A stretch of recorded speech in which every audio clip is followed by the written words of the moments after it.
You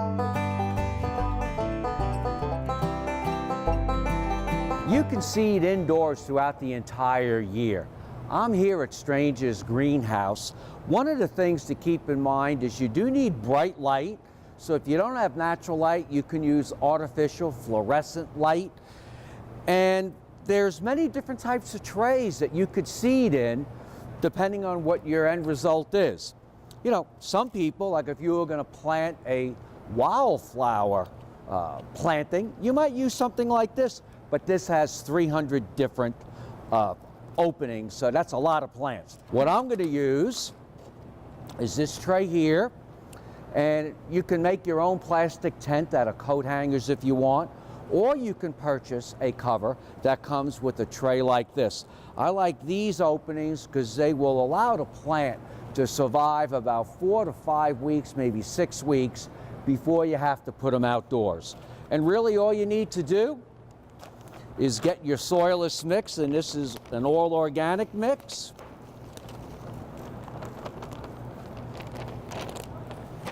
And you can have your own tools. Sometimes spackling tools work well. You don't want to overly pressure the soil and compact it, but you want to have it loose like this. When you water your seed mix, you don't want to do this. This is like something you use to wash a car. You either need a mister or you have to cut the pressure down so you don't wash all the soil out. At first I didn't realize this, but after reading a book, it was called Park's Success with Seed, it talked in depth about the best way to seed your seedlings. Some seed requires light and does not like to be covered, and that applies to about 40% of the seed that's out there. The other 60% likes to be covered.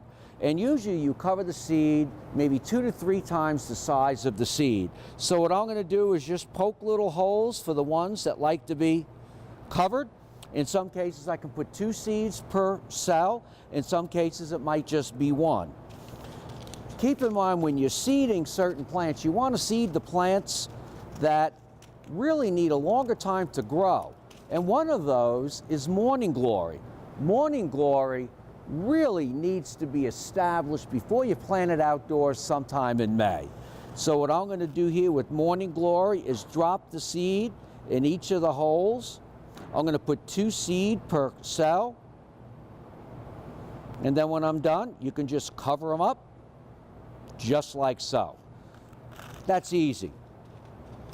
Let's say you're going to do rhubarb chard or Swiss chard, the same thing. And in this case, I would put no more, and sometimes you could just put the seed on top and just push it through with your finger. Either way, but I usually like to make a hole first. If you have seed like arugula, I'm going to do that a little differently. So I'm just going to come in here and just seed a little bit right on top. But the soil is moist, so I don't have to worry when I water it that the seed's going to float away. Once you're done with that, you're going to want to take a cover. And then once they start growing near the surface of the cover, you need to start removing the cover and harden the plants off. And once you're done, you take your tray and you put it on the heating mat, and within 3 days to 3 weeks, your seed will start to germinate. I'm Mark Viette. Join me next time in the garden. For more garden tips, go to inthegardenradio.com.